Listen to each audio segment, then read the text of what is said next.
Nailing design interviews can be tricky, and in this video I want to share with you some of the advice and the lessons which I learned from being a designer for over 8 years now, and also interviewing many different designers. So essentially the very first thing that I wanted to convey is don't overthink too much the interview. Ideally should be a friendly conversation between two individuals who are simply looking to solve a problem each one. So essentially you're there because you want to have this conversation and understand if you can add value in exchange of money, of course. And they want to understand on their part if you can deliver that value and specifically those things which they are requiring, because sometimes it's all about just finding the perfect alignment and the right fit for that job.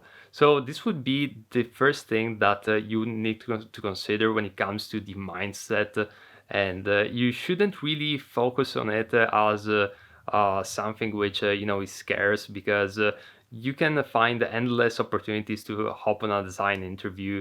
So the opportunities are definitely out there. It's even if a design interview doesn't go well, don't take it personally, because a lot of the times it's just a matter of finding that alignment. Now, with that out of the way, let's get started with the very first step. Now, needless to say, you're going to discuss your projects and you're going to need to prepare for that specifically. So you wanted to have a portfolio at hand. So bring your Mac or your computer with you. So with your portfolio website available, or social media profile where you have your portfolio available, and be ready to show it again to the potential employer, and also be ready to discuss through the individual projects one by one, and with special emphasis on the problem solving elements, which we already mentioned in the previous video. So you want to identify why you had that problem in the first place that basically asked you to create that design solution, and what was the end solution and how you got there essentially. Now, another advice that I have for you is to test the company's product before you go to the interview, especially if they're a SaaS company or a company which has a web app.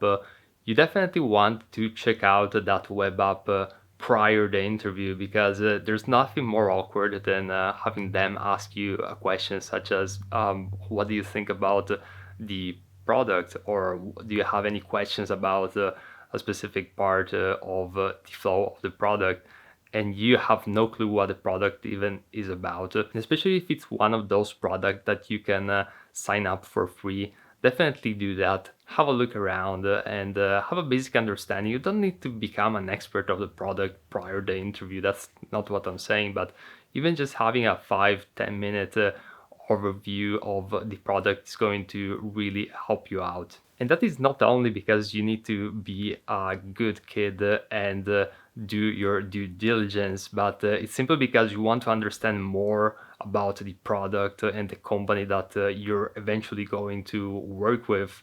And you might want to ask questions as to the workflow or the product itself. So this is actually something which is more for you than for them. Now, another advice which I have, and I shouldn't really say this, but I've seen so many designers that didn't really compel to this, and that is to be punctual. So you don't want to arrive late at an interview.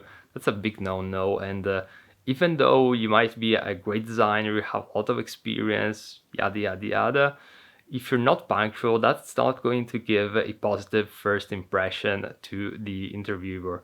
So definitely consider this and be punctual at your interview. Also, another piece of advice is to have your resume with you, since this is something that you might be asked during the interview process.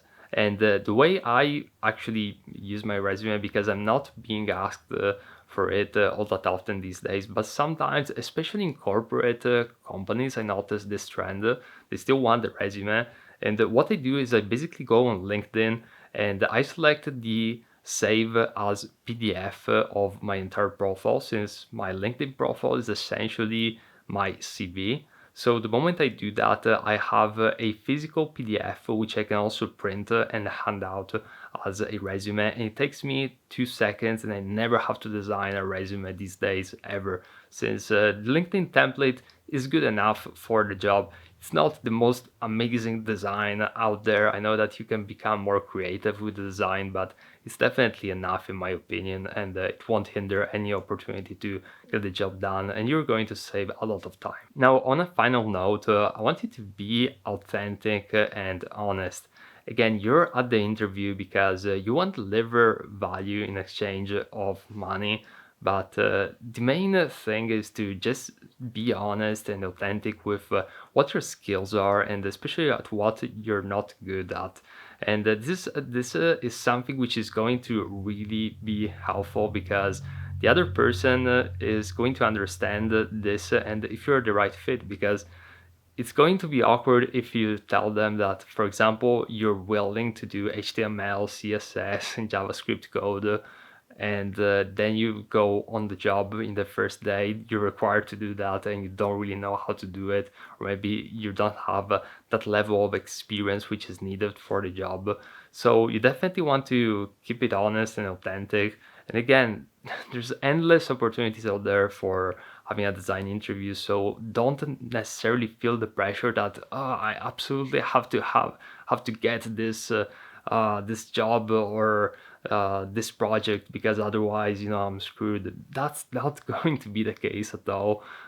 So definitely keep it in mind. There's millions and millions of companies which are requiring design services these days. So keep it chill, keep it authentic and honest, and you'll be good.